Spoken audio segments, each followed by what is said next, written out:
The night Gregory believed he would finally earn a place at his family's table began with a quiet, hopeful energy he hadn't felt in years.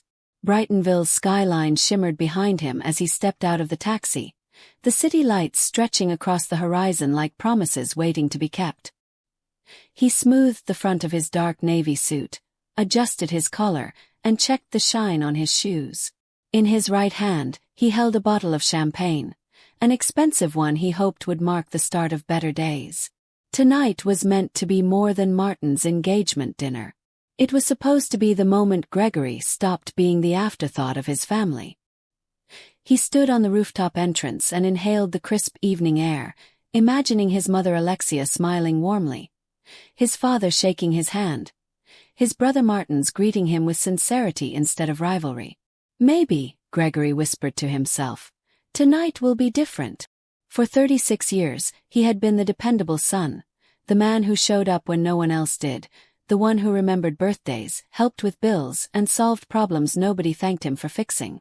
Meanwhile, Martin's, reckless but charming, always landed on his feet, forgiven for mistakes others would have been punished for. But today wasn't about the past. Gregory dared to believe that the invitation Alexia sent him had been genuine. She had sounded sweet on the phone, praising Catherine, the bride-to-be, and insisting the family wanted everyone together. She even asked if he could help secure the reservation, promising she would handle the details later. Gregory had known better, but he still agreed. This was family. Tonight he hoped would be different. By 7 p.m., Gregory arrived at the Skylark rooftop, the venue he had booked and deposited $650 for without hesitation. The setting was immaculate, a scene that looked like it had been curated from a wedding magazine. Soft string lights swayed gently in the evening wind, golden reflections dancing across the floral arrangements spread across long wooden tables. A jazz trio played in the corner, filling the air with warm notes that wrapped around the space like velvet. Gregory felt pride swell in his chest. He had chosen well. His steps were steady as he walked toward the group gathered at the main table. He lifted the champagne slightly, rehearsing a small speech in his mind. But the moment Martin spotted him, everything shifted. Martin's grin stretched wide, but his eyes held something cold beneath the surface. He jerked his chin toward a lonely foldable chair beside a large trash bin near the corner of the rooftop. "Sorry, big brother," Martin said lightly. "This table's for family only." The laughter around the table didn't stop, not even briefly. Gregory's smile froze, then slowly fell. He waited for anyone to speak up. His father avoided his gaze, swirling his wine nervously. Alexia looked away, her lips pressed in a tight line. Catherine didn't even glance at him. Gregory inhaled deeply, the humiliation sharp and biting. But instead of turning around, he simply walked to the lonely chair, set the champagne at his feet, and kept his coat on. A young waiter approached. "Are you with the party, sir?" Gregory nodded. The waiter hesitated, then poured him a glass of water before walking away.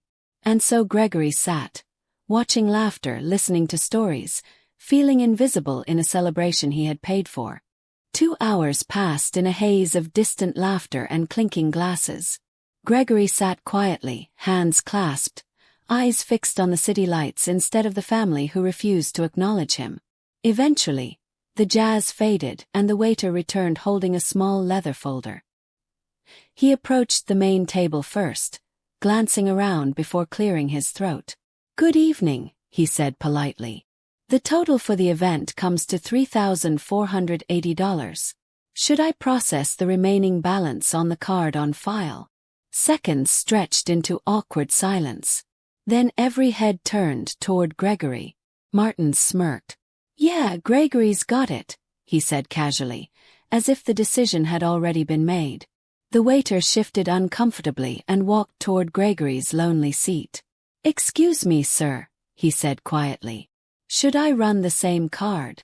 Gregory looked up at him, feeling not anger but a sudden, chilling clarity settle within him.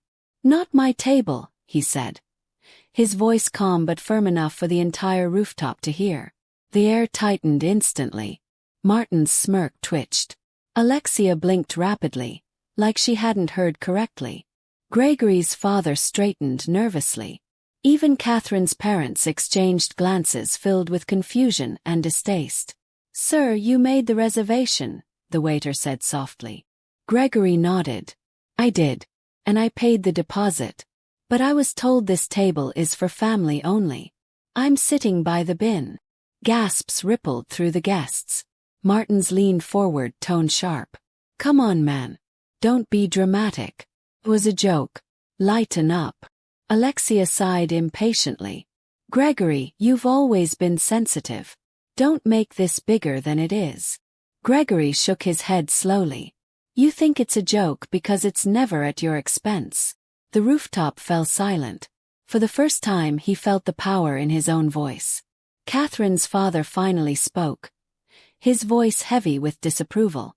"You invited your own brother and sat him beside the trash?" Martin swallowed hard, trying to appear unfazed. "It wasn't like that. It was exactly like that," Gregory said quietly. The waiter cleared his throat. "I'm sorry, but we do need to close the tab." Nobody moved. Nobody volunteered. Gregory exhaled slowly, stood, and picked up his coat. His father finally spoke. "Gregory, come on. You already paid half. You might as well finish it." Gregory turned back, eyes steady. "You're right. Paid the deposit. I found this rooftop because Martins wanted the skyline. I picked the date to avoid his football nights. I ordered fresh flowers because Alexia said fake ones would look cheap." He paused. "And in return, I get a folding chair beside garbage and a reminder that I'm not part of the family." Martin shot up, face red. "You're making a scene." Gregory shook his head. "No. I'm drawing a line." With that he walked toward the stairs. His shoes echoed softly against the wooden floor. The cold night air wrapped around him the moment he stepped outside, but it felt freeing, almost cleansing. He didn't look back. That walk down the staircase was the first step away from a lifetime of quiet sacrifices and unspoken resentments. Gregory didn't know then that refusing to pay that bill would set off a chain of events none of them could stop. But for the first time in years, he had chosen himself. And he intended to keep choosing himself. Gregory returned home still in his suit, the champagne bottle sitting unopened on his kitchen counter like a reminder of what the night should have been. He replayed everything, the smirk, the trash bin chair, the silence from people who should have stood up for him. His phone buzzed. A message from Martins flashed across the screen. "Bro, you couldn't have just paid and talked to me after?" Gregory ignored it. Then Alexia texted, "You embarrassed us in front of Catherine's family. Was that your intention?" He let the phone buzz. Minutes later, an unknown number called. Against his better judgment, he answered. "Hi," a gentle voice said. "It's Catherine. I know we don't talk much, but can I ask you something?" Gregory's guard rose immediately. "Go ahead." She hesitated. "Did you really pay for the flowers, the deposit, everything?" Gregory paused. "Yes. I didn't expect anything back." Catherine exhaled shakily. "Martins told my dad you insisted. He said you sat apart because you're shy. He said you left early because of work."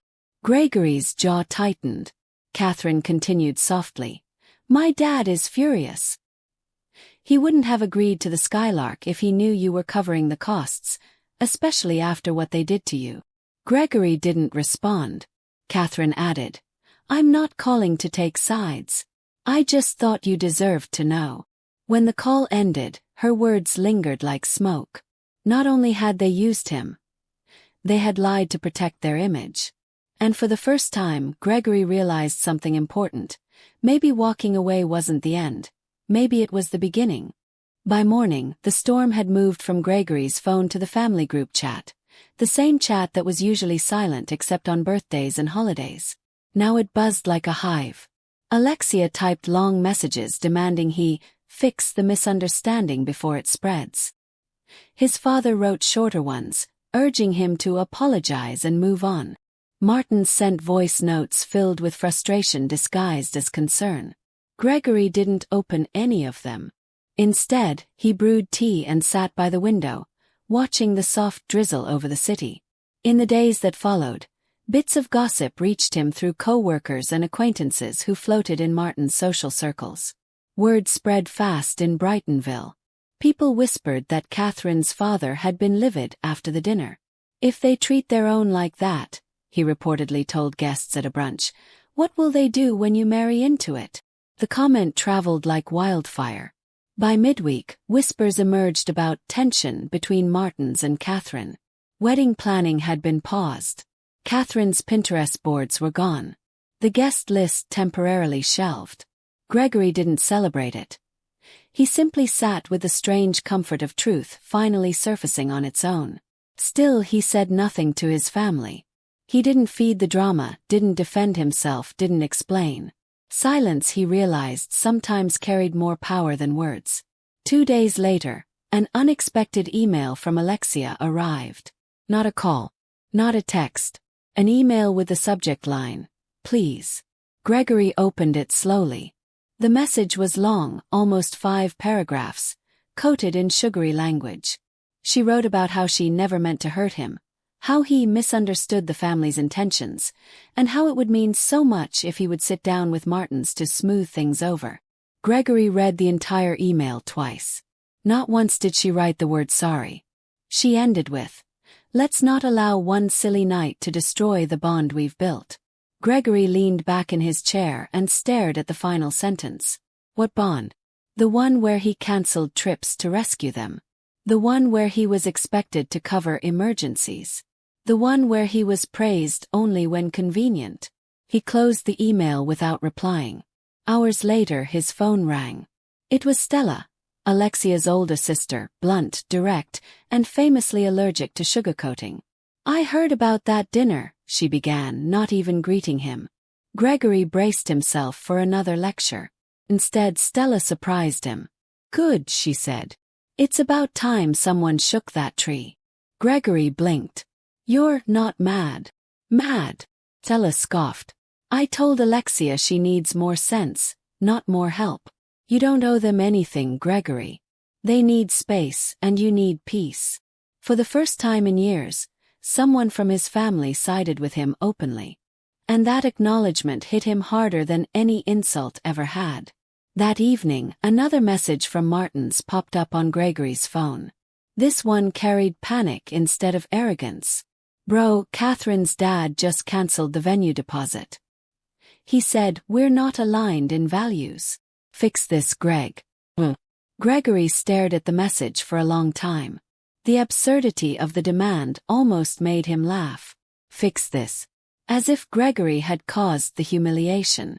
As if he was responsible for Martin's lies. Instead of replying, Gregory opened the banking app tied to a shared account he had once created for Martins during a long stretch of unemployment. Gregory had kept it open out of misplaced loyalty, watching small monthly charges, gym fees, streaming subscriptions, random takeout transactions, quietly drain the balance. That night, he transferred the remaining $2,300 into his own savings and closed the account entirely. 1 hour later, Martins called him 5 times. Gregory ignored the first 4. On the 5th he answered. "What did you do?" Martins demanded, his voice shaking with anger and panic. "My card keeps bouncing. It says the account doesn't exist." Gregory's reply was calm. "I closed it. You can't just—" "I can," Gregory said softly. "And I did." There was a sharp, breathless silence before Martins hissed. "You're jealous. Just admit it. You've always hated that I get more attention." For the first time in his life, Gregory laughed. An honest, startled laugh that came from a place deeper than anger. "Martins," he said, "you still don't understand. Catherine's father isn't on your side. And the sooner you realize that, the better." Martins sputtered, but Gregory didn't give him the satisfaction of a fight. "Ask Mom for another credit line," he said. "Or learn to stand on your own." Then he hung up. By the next morning, Gregory woke to an email that surprised him. From Catherine. The subject line read, "I think we need to talk." Gregory hesitated before opening it. He expected blame, accusations, or an attempt to guilt him into apologizing. Instead, the message was measured, thoughtful, and filled with quiet honesty. Catherine wrote that the engagement dinner had opened her eyes, not just to that one evening, but to patterns she had been ignoring. "Martin's told me you insisted on paying for everything," she wrote. "He said you sat apart because you were shy. He said you left early because of work." She continued, "But I called the restaurant. The waiter told me everything. And now, can't unsee it." Catherine explained that her father had requested a full invoice from the Skylark. Flowers, decorations, catering, music. Every cost Gregory had covered was listed. "Martin's lied," she wrote plainly. Then came something Gregory didn't expect. "I ended the engagement last night." She explained that it wasn't just the dinner. "I've noticed other things too. The mocking comments. The way he minimizes responsibility. The way he talks over people." She ended the email with, "You were the only one that night who held your dignity. I'm sorry I didn't see sooner." Gregory sat back in his chair, absorbing every word. He wasn't relieved that the engagement ended. He wasn't vindictive. But for the first time, someone outside the family saw him clearly. And believed him without requiring proof. Felt unfamiliar. Felt powerful. In the weeks that followed, the family group chat went eerily quiet. No lectures. No guilt-tripping. No attempts to reel him back in. It was the longest silence Gregory had ever experienced from them, and it was oddly peaceful. Martins didn't call again. Word reached Gregory through acquaintances that Martins had moved back into Alexia and Gregory's father's home, to get some space while he processed things. Catherine had returned the ring. Her father had issued formal cancellation notices to vendors, venues, and planners. Even some of Martin's closest friends began keeping their distance, once they realized their connection to Catherine's influential network had vanished overnight. Gregory thought the worst was behind him, that maybe life would settle into quiet distance. But one Sunday afternoon, a knock at his door interrupted that calm. When he opened it, Alexia stood outside holding a container of lasagna like it was a peace offering. Her eyes were puffy, her expression softened by exhaustion and something else, maybe regret. Gregory said nothing. "I brought you dinner," she managed weakly. Gregory didn't take it from her hands. She shifted uncomfortably. "I just wanted to talk." No excuses this time. Against his better judgment, Gregory stepped aside and allowed her in. Alexia sat at his kitchen table, the same place she used to sit when he was a boy, but this time there was no sharp tone, no passive-aggressive sighs. Her voice shook. "I owe you an apology." Gregory folded his arms. "Just one." She winced, then nodded. "Fair. Probably more." She inhaled deeply. "I didn't see it. Not because it wasn't there, because I didn't want to. Martin's is loud. He takes up space. You never asked for anything. You just handled things. And we treated you like a safety net." Gregory watched her silently, unsure where this version of her had been all his life. Alexia looked down at her hands, twisting them slowly as if trying to wring out years of guilt. "That's the thing about safety nets," Gregory said quietly, leaning back in his chair. "People only look at them when they're falling. Never when they're climbing." Alexia's breath caught. Her eyes glistened as she whispered, "You're right." She wiped a tear quickly, embarrassed. "We let Martins get away with too much. We let him treat you like less. No. I encouraged it by pretending it wasn't happening." Gregory stayed silent, absorbing her words. For once, she wasn't deflecting. She wasn't telling him he was overreacting. She wasn't minimizing his pain. She was acknowledging it. "I know a lasagna won't fix anything," Alexia said with a weak chuckle, pushing the container toward him. "But I wanted you to know. See it now. And I'm sorry." Gregory studied her, searching for the familiar hints of manipulation. But there was none. Just remorse, exhaustion, honesty. After a long moment, he nodded slowly. "Thank you." She nodded back, relief flickering across her face. And for the first time in years, she didn't ask him to call Martins. She didn't pressure him to keep the family together. She simply stood, smoothed her blouse and whispered, "Take care of yourself," before letting herself out. When the door clicked shut, Gregory stood alone in his quiet kitchen, staring at the lasagna she'd placed on the counter. Everything felt different. Not fixed, not healed, but undeniably changed. The following weeks brought subtle shifts Gregory hadn't expected. Instead of group messages filled with demands, his parents began sending him short, respectful notes individually. His father sent updates about his garden. Alexia forwarded a photo of an old family recipe, asking if he wanted it. No pressure, no guilt, just light communication. Gregory answered occasionally, but cautiously. As for Martins, his life had begun to unravel. Without Gregory's financial help, things became harder. He bounced between part-time jobs, often showing up late or leaving early. Catherine's father made his disapproval resolute, and the community around Martins grew colder by the day. Even his closest friends started hinting that he had changed, though they really meant they no longer benefited from knowing him. Gregory didn't take pleasure in Martin's struggles, but he also felt no urge to fix them. It wasn't cruelty, it was self-preservation. Meanwhile, Gregory began reclaiming pieces of himself he had long ignored.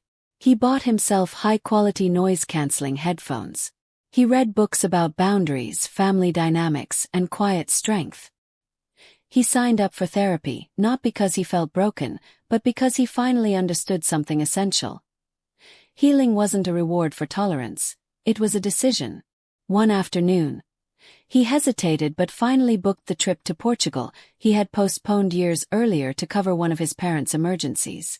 When the confirmation email arrived, he stared at it for a long moment, feeling something bloom inside him. Freedom. He realized he had spent years surviving the expectations of others. Now, for the first time, he was living for himself. Portugal was unlike anything Gregory had imagined. Lisbon's narrow cobblestone streets wrapped around him like a gentle embrace. He wandered through pastel-colored alleys, sipped rich coffee by the waterfront, and spent long afternoons in quaint bookshops with sunlit windows.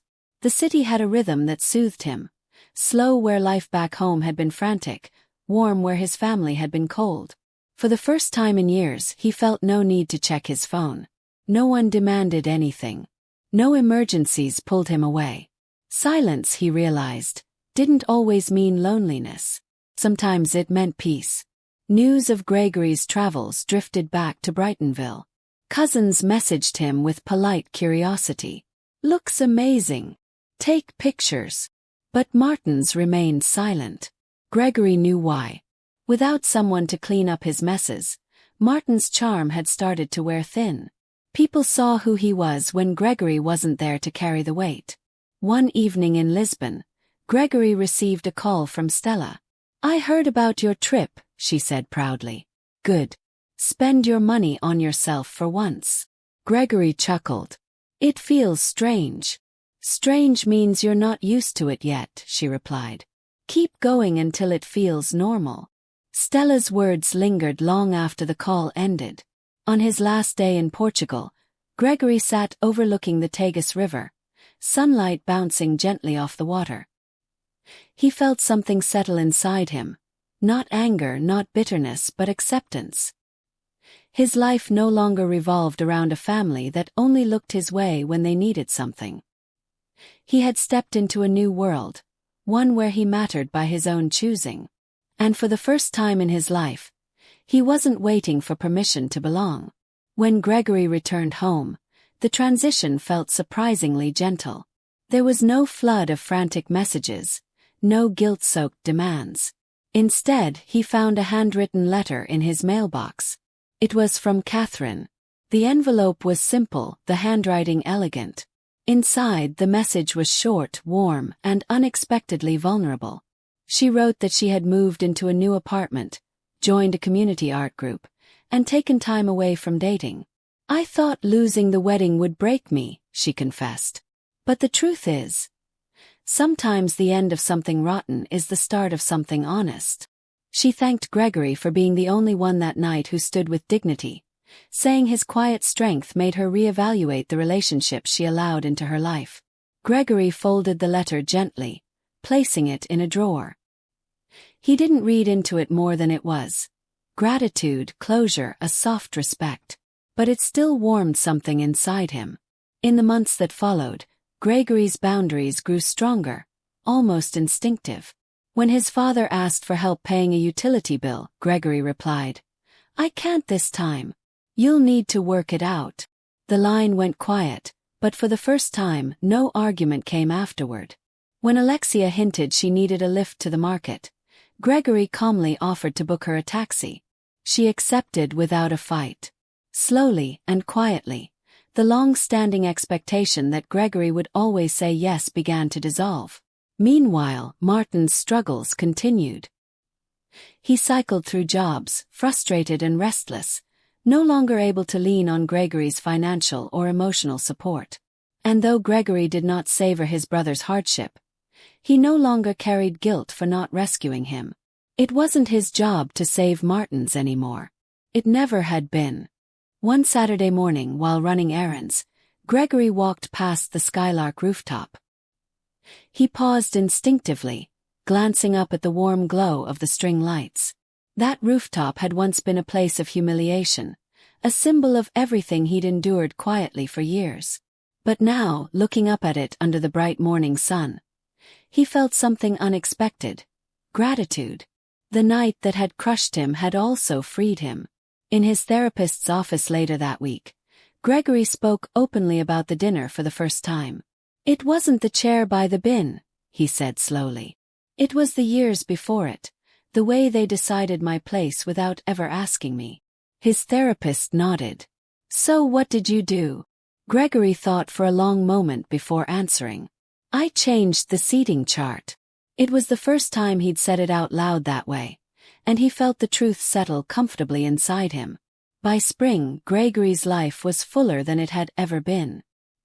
He joined a weekend cycling group, signed up for cooking classes, and began mentoring a younger colleague at Silvergate Capital. His days were no longer measured by other people's emergencies but by the things he chose to build for himself. Alexia noticed the difference. One afternoon over coffee, she studied him carefully before saying, "You seem lighter." Gregory nodded. "I am." She hesitated, fingers curled around her mug. "Do you think we'll ever be the same?" Gregory met her eyes gently. "No. But maybe we can be something better, if we both want it." Alexia nodded slowly, absorbing the weight of his words. They weren't returning to the past. They were starting from truth. As the months unfolded, Gregory noticed subtle shifts within the extended family. Gatherings still happened, but he attended only when he wanted to, not out of obligation. And when he did show up, something had changed. The jokes that once targeted him had stopped. The sideways comments dried up. Nobody dared make casual digs about his quietness, his generosity, or his supposed sensitivity. People were careful now. Not out of fear but out of awareness. It was as if the invisible script that had dictated his role for decades had been rewritten. Martins attempted once to break the silence at a family barbecue. He approached Gregory near the grill, arms crossed defensively. "You really made a scene that night," he muttered, as if still clinging to an old version of events. Gregory didn't flinch. "Or maybe," he said calmly, "I finally made a choice." Martins rolled his eyes and walked away, but he didn't push further. That alone was a victory. Gregory realized something important that day. When you change how you allow people to treat you, they either adjust or they lose access. And gradually, his family adjusted. Not perfectly, not with constant grace, but genuinely. One late evening, Gregory sat on his balcony watching the lights of Brightonville glow like scattered gold across the horizon. The city carried a soft hum, a kind of quiet music that matched the peace he had built within himself. He thought about the boy he used to be, the boy who believed that showing up, paying quietly, and never complaining would eventually earn him a seat at the family's table. That boy had been patient, loyal, hopeful, and heartbreakingly wrong. The truth was simple.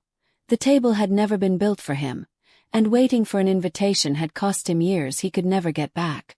The night at the Skylark had only revealed what had always been there. The family saw him as reliable but not central, useful but not valued. Yet instead of fracturing him, that truth had given him freedom.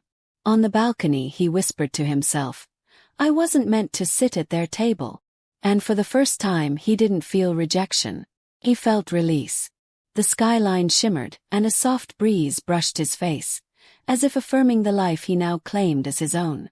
In the following weeks, Gregory filled his home with things that reflected the person he was becoming. A small bookshelf with novels he'd wanted to read for years. A set of spices for dishes he planned to learn in cooking class. A bicycle leaning neatly against the wall, waiting for weekend rides. He hosted his first dinner with close friends, people who valued him without expecting anything in return. They sat on his balcony under newly hung string lights, talking about travel, dreams, and laughter that felt warm and unforced. One friend leaned back and said, "You've built a good life here, Greg." Gregory smiled, a slow, content smile. "Yeah," he said softly. "I have. And it's mine." He didn't say it with pride or defiance, but with gentle certainty. His home, once quiet and empty, now held the warmth of community he chose. Not the one that demanded, but the one that embraced. He realized that while some family bonds are given, others can be built. And the ones we build often hold more truth. Meanwhile, Martin's life remained tangled in unrest. He drifted between short-lived jobs, his charm no longer enough to excuse his lack of discipline. Catherine had moved on completely, her father's door firmly closed to Martin's and his excuses. Gregory no longer compared himself to his brother. For the first time in his life, Martin's journey had nothing to do with him. And letting go of that responsibility felt like stepping out of a shadow he never realized was cast over him. He never wished Martin's harm. But he no longer carried the burden of saving him either. One morning while walking to work, Gregory passed the Skylark again, the rooftop glowing in the early sunlight. He paused, staring up at the place where everything had changed, where he had been humiliated, where he had drawn a line, where he had found clarity. For a moment, he closed his eyes and let the memory pass through him. Not bitter, not sharp, just a reminder of who he had been, and who he no longer was. He whispered, "Thank you," not to the people who hurt him, but to the moment that freed him. His therapy sessions deepened his growth. He spoke openly about the years of quiet sacrifice, the unspoken roles, the weight he had carried without acknowledgement. "It wasn't the bill," Gregory said during one session, voice steady. "It wasn't the chair. It was the way they decided my worth without asking me." His therapist nodded gently. "So what did you do?" Gregory smiled faintly. "I stopped letting them decide." He realized healing rarely comes from others changing. It comes from choosing yourself even when no one else does. By early summer, Gregory had become someone he respected, someone he enjoyed being with, someone who understood his value without needing validation. He rode with his cycling group every Saturday morning. He cooked new dishes, some delicious, others questionable, all joyful. He even considered a promotion at work, not out of pressure but because he finally felt ready. Life, once heavy, had become something he sculpted with intention. Gregory's relationship with Alexia continued to evolve. Slow, cautious, but sincere. She invited him to Thanksgiving 3 months early, adding gently, "Only if you feel up to it." For the first time it felt like respect, not obligation. When they met for coffee one afternoon, Alexia studied him before saying, "You really do seem different." Gregory nodded. "I stopped carrying things that weren't mine." She swallowed hard. "I hope one day you'll forgive me." Gregory met her eyes. "I already have. But forgiveness doesn't mean forgetting. It means moving forward differently." Alexia nodded, tears gathering but not falling. She wasn't perfect. She wasn't healed. But she was trying. And that mattered. When Gregory left the cafe, he felt lighter. Not because his mother had changed, but because he had. He no longer needed her approval to feel whole. Summer in Brightonville brought long, warm evenings and a gentle rhythm to Gregory's life. He spent more time outdoors, more time with friends, more time with himself. He started journaling, a habit recommended by his therapist, and discovered how much clarity came from writing his thoughts without fear of judgment. One entry stayed with him. You cannot control the family you're born into, but you can choose the family you become. On weekends, he cycled with his group through scenic routes outside the city. There were moments on those rides when the wind brushed against his face, the sun warmed his shoulders, and he felt entirely beautifully alive. The version of himself who once sat by a trash bin believing he deserved that seat felt like a stranger now. He had outgrown that man. He had shed him like an old skin. He was becoming Gregory, not the son they relied on, not the brother they used, but the man he chose to be.